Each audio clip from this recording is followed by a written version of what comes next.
കമലാസുരയ്യ മരണം വരെയും പറയുന്ന ഒരു സ്നേഹത്തെക്കുറിച്ചും പ്രണയത്തെക്കുറിച്ചുമാണ്. ഗണേഷ് കുമാറിന് പ്രണയമുണ്ടോ എന്ന് ആർക്കെങ്കിലും സംശയമുണ്ടെങ്കിൽ സൈബർ ഇടങ്ങളിൽ മനസ്സിലാക്കൂ. ഗണേഷ് കുമാറിന് ഒന്നല്ല 5000 പ്രണയമുണ്ട്.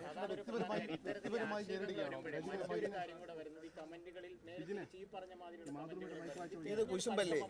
അത് തെരഞ്ഞെടുപ്പ് എടുത്തുകൊണ്ടാണെന്ന് നിങ്ങൾക്ക് മനസ്സിലായില്ല.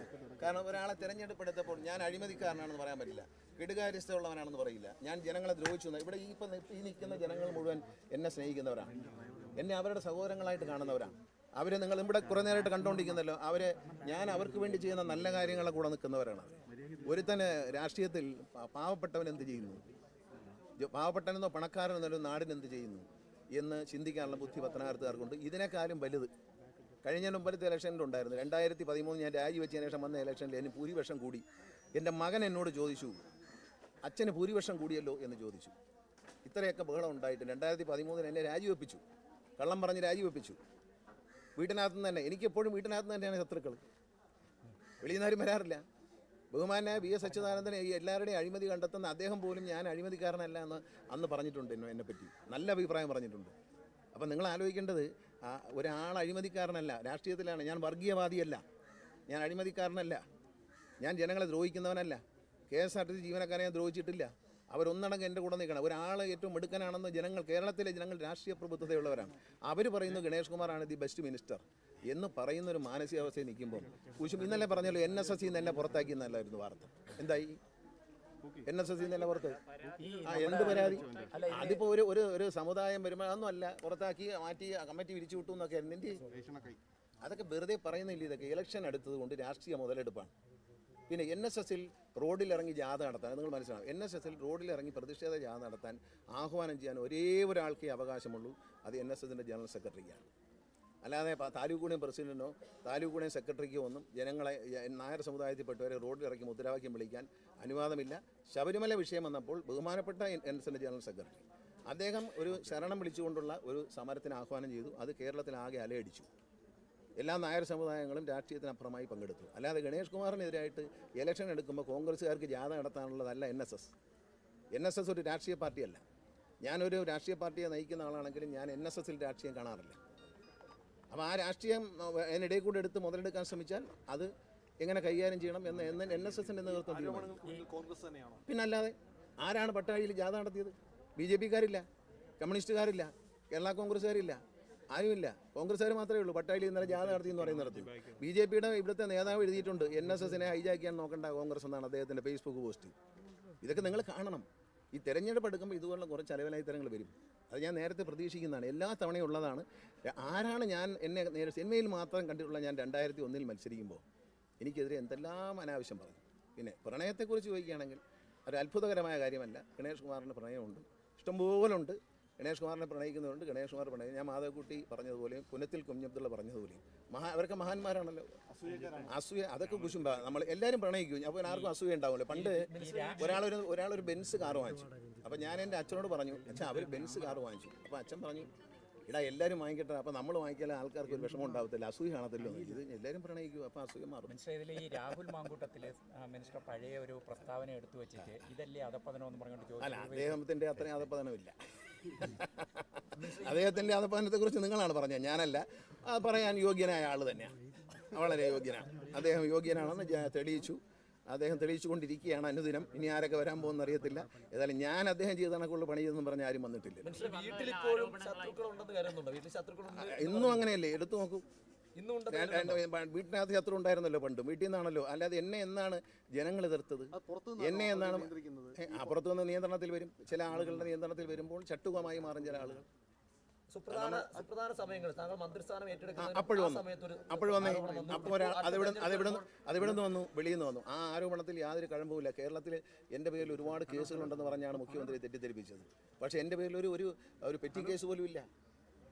ഒരു സിവിൽ കേസാണ് എൻ്റെ പേരിൽ കൊടുത്തിരിക്കുന്നത്. എല്ലാവരും കണ്ണടച്ച് വിശ്വസിക്കുന്നതാണോ ഈ പ്രശ്നം? അല്ല, ഞാൻ ആരെയും അവിശ്വസിക്കാറില്ല.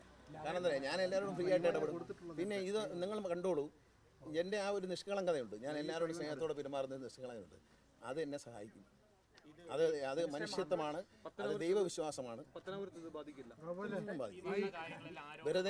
വെറുതെ പറയുന്നവർക്ക് ചീത്തയാവാന്നുള്ളതല്ല. അത് ഇങ്ങനെ സഹോദരിമാർ ഇവരാരെങ്കിലും എന്നെ പറ്റി അനാവശ്യം പറഞ്ഞാൽ വിശ്വസിക്കണോ? നിങ്ങൾ അവരോട് ചോദിക്കുക. ഇവരെല്ലാം സ്ത്രീകളാണ് നിൽക്കുന്നത്. ഇന്നൊരു ദിനപത്രത്തിൽ വന്നത് ശ്രീലേഖ അടക്കമുള്ളവരെ ഈ വിഷയം ആരാ ഈ ശ്രീലേഖ?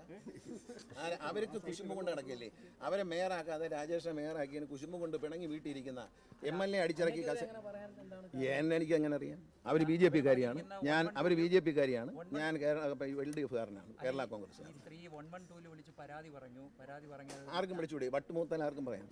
അപ്പം ഞാൻ വിളിക്കട്ടെ 112. അതങ്ങ് തള്ളിക്കളയുകയാണ്. അതിനകത്ത് ആരോപണമാണെങ്കിലും ശരിയാണെങ്കിലും തള്ളിക്കളയുന്നു. എൻ്റെ വ്യക്തിപരമായ കാര്യങ്ങളിൽ ആരും ഇടപെടേണ്ട. ഞാനൊരു നല്ല പൊതുപ്രവർത്തകനാണ്, ഞാനൊരു നല്ല MLA ആണ്. ഞാൻ പാവങ്ങളോടൊപ്പം നിൽക്കുന്നുണ്ടോ? ഞാൻ അഴിമതി നടത്തുന്നുണ്ടോ? ഞാൻ വർഗീയത പ്രചരിപ്പിക്കുന്നു? ഇതൊന്നും ഇല്ലാത്ത ഒരാളാണ് ഞാൻ. എൻ്റെ ജീവിതം ഒരു തുറന്ന പുസ്തകമാണ്. നിങ്ങൾക്ക് എല്ലാവർക്കും അറിയാം. നിങ്ങൾ എന്നോട് ചോദിച്ചാൽ പ്രണയങ്ങളെക്കുറിച്ച് വിശദമായിട്ട് പിന്നെ പറഞ്ഞുതരാം. ഞാൻ ഭൂരിപക്ഷം കൂടും. ഇതെനിക്ക് ഭൂരിപക്ഷം കൂട്ടലുണ്ടാക്കി തരും. കാരണം വെച്ചാൽ ഇവനെ ഇനിയും തുടങ്ങിയോ, പഴയതുപോലെ ഇലക്ഷൻ എടുത്തപ്പോൾ ഇവനെതിരെ ഇനിയും തുടങ്ങിയോ എന്നുള്ള ചിന്ത ജനങ്ങളുടെ മനസ്സിലുണ്ടാവും. ഇതെനിക്ക് ഈ നിൽക്കുന്ന സഹോദരിമാർ എനിക്ക് കൂടുതൽ വോട്ട് ചെയ്യും. ഞാൻ ഉറപ്പിച്ചു പറയാം. അവർ പറയട്ടെ, അവർ ചോദിച്ചോ, അവരെനിക്ക് വോട്ട് ചെയ്യും. പാവങ്ങളാണ്, ഞാൻ ജയിക്കും. വൻ ഭൂരിപക്ഷം. ഈ സഹോദരിമാരോട് ഉള്ളിടത്ത് അങ്ങനെ എന്നെ തോപ്പിക്കാൻ പോകില്ല. അത് കൈവച്ചിരുന്നാൽ മതി. അതിനെ അവരെ വെറുപ്പിക്കാമെന്ന് പറഞ്ഞാൽ ഇത്തരം കഥ ഇറക്കുന്നെങ്കിൽ കൈവച്ചിരുന്നാൽ മതി. എനിക്കതിലൊന്നും ഒരു ഭയമില്ല. പിന്നെ വ്യക്തിപരമായ കാര്യം, വീട്ടിനകത്തുള്ള കാര്യം മാധ്യമങ്ങളോട് പറയേണ്ടതില്ല എന്ന് ഞാൻ കരുതി. പക്ഷേ നിങ്ങളുടെ എനിക്ക് ഒളിച്ചു വയ്ക്കാനൊന്നുമില്ല, കേരളത്തിലെ ജനതയോട് ഒളിച്ചു വയ്ക്കാനൊന്നുമില്ല. പ്രണയം ഒരു കുറ്റമല്ല. നിങ്ങളിൽ എല്ലാവർക്കും പ്രണയമുണ്ട്, എന്നെ കേൾക്കുന്നവർക്കുണ്ട്. ചിലർ ഒളിച്ചു വയ്ക്കുന്നു, പരസ്യമായി പറയുന്നു. അത് സോഷ്യൽ മീഡിയയിൽ ഞാൻ മമ്മൂട്ടിയെ വിട്ടോ, മോഹൻലാലിനെ വിട്ടോ, മഹാത്മാഗാന്ധിയെ വിടുന്നില്ല, പിന്നെ അതോ പാവപ്പെട്ട എന്നെ? മഹാത്മാഗാന്ധിയെ വിടുന്നില്ല, പാവപ്പെട്ട എന്നെ വിടുവോ? അങ്ങനെയൊക്കെ പറഞ്ഞാൽ ജവഹർലാൽ നെഹ്റുവിനെ പിടിച്ചുകൂടെ? ഇന്ത്യയിൽ ഏറ്റവും കൂടുതൽ പ്രണയം ഉണ്ടായിരുന്ന, ഏറ്റവും നല്ല പ്രണയം ഉണ്ടായിരുന്ന, അത് ആസ്വദിച്ച ഒരു മഹാനായ നേതാവാണ് ജവഹർലാൽ നെഹ്റു. മാധവിക്കുട്ടി, നമ്മുടെ ഇദ്ദേഹം, പുന്നത്തിൽ കുഞ്ഞബ്ദുള്ള, MD വാസു എന്നാർ, ഇവരെല്ലാം പ്രണയത്തെക്കുറിച്ച് പറയുകയും അതിനെപ്പറ്റി ആസ്വദിക്കുകയും ചെയ്തവരാണ്. നിങ്ങളിപ്പോൾ പലരും അത് ആസ്വദിക്കുന്നില്ലേ? ഈ വ്യക്തിപരമായ പ്രശ്നങ്ങൾ അത് പുറത്തേക്കിട്ട് വലിയ ചർച്ചകൾക്ക് വഴിവെക്കാൻ ശ്രമിക്കുകയാണ്. അല്ല, എന്തിനാ ഈ മനസ്സിലാകുന്നില്ല? ഒരാളെ വ്യക്തിപരമായ കാര്യവും രാഷ്ട്രീയം തമ്മിൽ എന്ത് ബന്ധം? ഒരാൾ മദ്യപിക്കുന്നു, രാഷ്ട്രീയം അയാളുടെ സൗകര്യമില്ലയോ? അത് പിന്നെ മറ്റേ ആളെക്കുറിച്ച് പറഞ്ഞ കാര്യം എൻ്റെ അടുത്ത് മറ്റേ IVF നടത്തുന്ന കടകളിലെ പാലക്കാട് ഭാഗത്തുള്ള എല്ലാ IVF നടത്തുന്ന സ്ഥാപനങ്ങളും അടച്ചു. കാരണം ഇദ്ദേഹം വന്നോടി പിന്നെ ഇദ്ദേഹം നോക്കിക്കോളും. ഈ അബോർഷൻ നടത്തുന്ന സ്ഥാപനങ്ങളും അടച്ചു. അയാളാണോ എന്നെക്കുറിച്ച് അഭിപ്രായം പറയുന്നത്? രണ്ടും അടച്ചു, സത്യമല്ലേ? ഡോക്ടർമാർക്ക് പണിയില്ലാതായി, രണ്ടും അവരെ ഏറ്റെടുത്തു. അത്തരം ആളുകളാണോ ഇതിനകത്ത് അഭിപ്രായം പറയുന്നത്? അവർക്ക് വേണ്ടി കുഴലുക നടക്കുന്നവന്മാരല്ലേ എന്ന് അഭിപ്രായം പറയാം? പത്തനാപുരത്ത് എടുത്ത അഭിപ്രായം പറഞ്ഞിട്ടുണ്ട്. അവൻ്റെ പ്രധാന ജോലി പാറ പൊട്ടിപ്പും അഴിമതിയും കൊള്ളയും പിടിച്ചു പറയുകയാണ്. ബ്ലോക്ക് പഞ്ചായത്ത് ഇന്ന് ദയനീയമായി തോറ്റ ആളാണ്. അതിനൊന്നും നമ്മൾ മുഖവിലേക്ക് എടുക്കേണ്ട. കല്യാണം കഴിച്ച് 2 പിള്ളേരായിട്ടും KSU എന്ന് പറഞ്ഞ് നടക്കുന്ന ആൾക്കാരോട് ഞാൻ എന്തോ പറയാനാണ്? വാർത്താസമ്മേളനം വിളിച്ച് മന്ത്രിക്കെതിരെ പിന്നെന്താ? അതിനെന്താ? നമ്മൾ രാഷ്ട്രീയമായിട്ടങ്ങ് നേരിടും.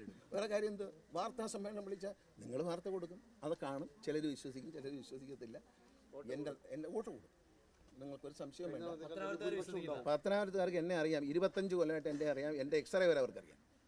ഞാൻ എന്ത് ചെയ്യും, ഞാൻ ഇവരോടൊക്കെ എത്ര സ്നേഹത്തോടെയാണ് പെരുമാറുന്നത് അവരോട് ചോദിക്കും. ഞാനങ്ങ് പോയി കഴിഞ്ഞാൽ അവരോടൊന്നും ചോദിക്കും ഞാൻ എത്ര സ്നേഹത്തോടെ പെരുമാറും. അവരെ ഓരോരുത്തരുടെയും വ്യക്തിപരമായ കാര്യങ്ങൾ ഇടപെടുന്നവനാണ്. ഇന്ന് ഈ നിൽക്കുന്ന ഈ നഗറിൽ കാണുന്ന എല്ലാ ഐശ്വര്യവും ഞാൻ കൊണ്ടുവന്ന എൻ്റെ പാർട്ടിക്കാരനാണ് ഈ നിൽക്കുന്ന മെമ്പർ. ഇയാളെ ഇവിടെ നിന്ന് ജയിപ്പിച്ച് ഈ നഗറിൽ കാണുന്ന എല്ലാ റോഡും ക്ലിയറാണ്. ഒന്ന് ഓടിച്ചു നോക്കി, വണ്ടിയൊന്ന് ഓടിച്ചു നോക്കി, എല്ലാ റോഡും ക്ലിയറാണ്. എല്ലാ വീട്ടിലും കുടിക്കാൻ വെള്ളമുണ്ട്.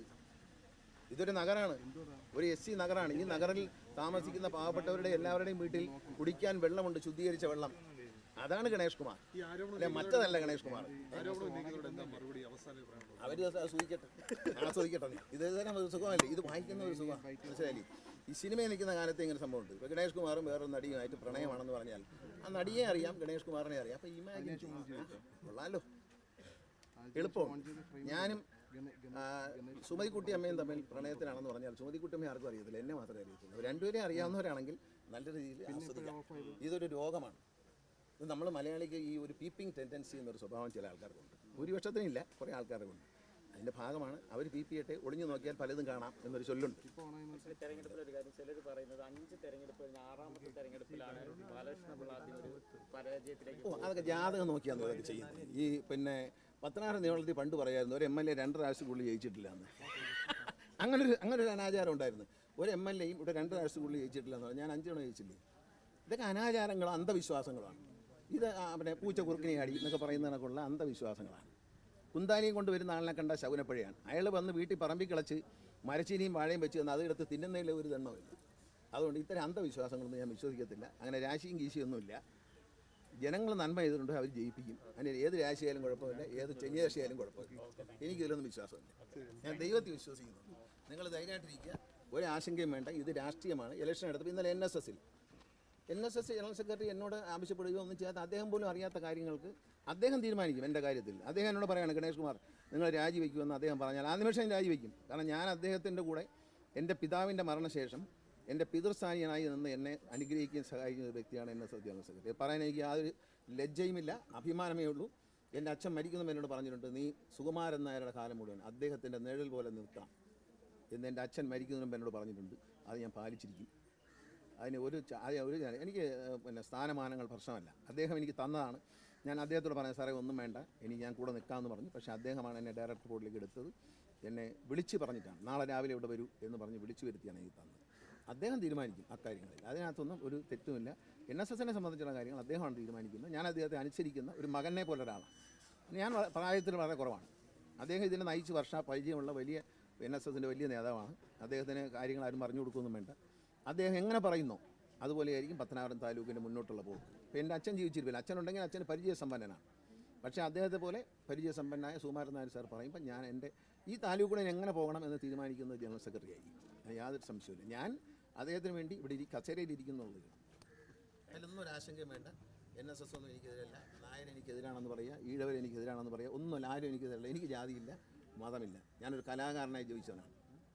എനിക്ക് ജാതി മതമില്ല. ഞാൻ ഇന്ന് വരെ ഒരാളോടും നിങ്ങളേത് ജാതിയാണെന്ന് ചോദിച്ചിട്ടില്ല. എൻ്റെ വീട്ടിലൊരു കാര്യത്തിൽ വരുന്ന നിങ്ങളേത് പാർട്ടിയാണെന്ന് ചോദിച്ചിട്ടില്ല. അതിലെനിക്ക് അഭിമാനമുണ്ട്. അത് ഈ നാട്ടുകാർക്കറിയാം. അതുകൊണ്ട് ഇതൊന്നും എന്നെ ബാധിക്കത്തില്ല. പറയുന്നവർക്ക് ഏത് ലേഖയ്ക്ക് വേണമെങ്കിലും എന്ത് വേണമെങ്കിലും അതൊക്കെ അവരെ പറ്റി നിങ്ങൾ തന്നെ പറയുന്നതല്ലേ. പ്രധാനമന്ത്രി വന്നപ്പം മാറി സൗന്ദര്യപ്പണക്കുമായിട്ട് മാറി മരത്തിൻ്റെ മുട്ടിൽ പോയി ഞാനെന്ത് പറയണം. പറഞ്ഞ ആശാന്മാരെ പറ്റിയൊക്കെ മനസ്സിലായില്ലല്ലോ. എല്ലാവരെയും പശ്ചാത്തലമുണ്ട്. ഞാൻ പറഞ്ഞു, ഞാൻ അറിയാത്തൊന്നുമില്ല. ഒരുപാട് നാളായി ഈ രംഗത്ത്. സിനിമയിലും രാഷ്ട്രീയത്തുമായിട്ട് 25 കൊല്ലത്തിൽ 40 കൊല്ലത്തുള്ള സിനിമയിൽ ഞാൻ ഗോസിപ്പ് കേട്ട് വന്നവനാണ്. പണ്ടൊക്കെ ഞാൻ സത്യം പറഞ്ഞാൽ ഈ നമ്മുടെ നാനയും വെള്ളി നക്ഷത്രമൊക്കെ ഒരു ഗോസിപ്പ് വരണേന്ന് ആഗ്രഹിച്ചിട്ടുണ്ട്. പക്ഷെ വന്നില്ല. ഇപ്പോൾ ഗോസിപ്പോടെ ഗോസിപ്പ വരട്ടെന്നേ, നല്ലതല്ലേ. ഒന്നുമില്ല, ഇതൊക്കെ ഇഷ്ടപ്പെടുന്ന ആൾക്കാർക്ക് അത് കേട്ട് ആസ്വദിക്കാൻ പറ്റും. ഈ രംഗങ്ങളൊക്കെ ഇങ്ങനെ ചിത്രീകരിച്ച് മനസ്സിൽ കണ്ട് ആസ്വദിക്കാം. ഞാനത് പറഞ്ഞു, തീർത്തും പറഞ്ഞു. ഗണേഷ് കുമാറിന് പ്രണയമുണ്ടോ എന്ന് ചോദിച്ചാൽ മാധവിക്കുട്ടിയമ്മ പറഞ്ഞ പോലെ ഉള്ളൂ. ഗണേഷ് കുമാർ മരിക്കുന്നവരെ പിന്നെ ഒരു പ്രശ്നമില്ല. ഇവിടെ നാട്ടുകാർക്ക് അറിയാം ഞാൻ എങ്ങനെയുള്ളവരാണ്. അവരൊക്കെ എൻ്റെ അടുത്ത് വരികയും ഒരു സഹോദരനെ പോലെ ഇടപെടുകയും ചെയ്യുന്ന ആളാണ്. എൻ്റെ ഭാഗത്ത് മാന്യതയില്ലാത്ത ഉണ്ടാകില്ല, ഒരു സ്ത്രീ ഉണ്ടായിട്ടില്ല, ഉണ്ടാകുകയും പലർക്കും കുഴപ്പം തരാം. എന്നെ എന്താ കുറ്റം പറയാത്തതാണ്. അതെൻ്റെ കുറ്റമാണ്. ശരി, സന്തോഷം. ഓക്കെ, നിങ്ങളെ നിരാശപ്പെടുത്തി പറയേണ്ടെന്ന് വിചാരിച്ചാണ്. അതായത് നിങ്ങൾ പറഞ്ഞുകൊണ്ട് ഞാൻ പറഞ്ഞു. സത്യം കള്ളം പറയുന്ന സ്വഭാവം എനിക്കില്ല. സത്യം